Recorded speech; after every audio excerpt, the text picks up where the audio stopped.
Hi, my name's Jessica Flaman, and today I'm going to be talking about an ongoing issue right here in Canada. First Nations communities struggle to access clean water.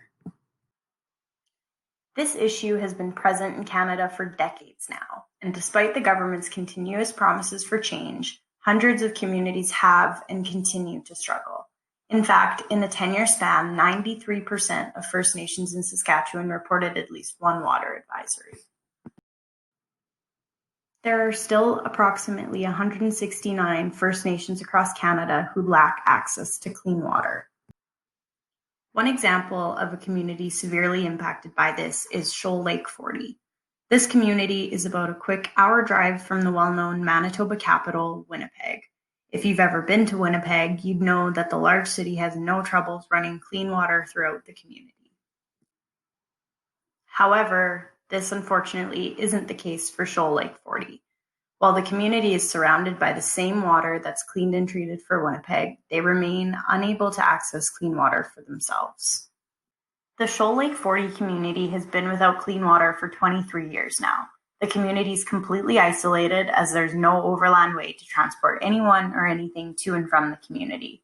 Due to this, the transportation of clean water is dependent upon the community members to do so by ferry. A second example of a First Nations community struggling to access clean water is the Grassy Narrows First Nation in northwestern Ontario. About 60 years ago, the water in Grassy Narrows was contaminated with mercury. This environmental disaster has now affected 3 generations. 90% of the population experiences symptoms of mercury poisoning, including neurological problems. A third example of a community deeply affected by this issue is Yellow Quill First Nation in eastern Saskatchewan. Despite several attempts to clean the sewage-tainted water, the community remains on a boiled water advisory for years now.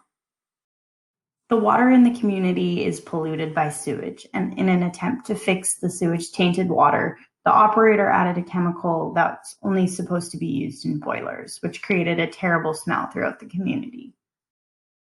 The community's water crisis has been going on since 1995.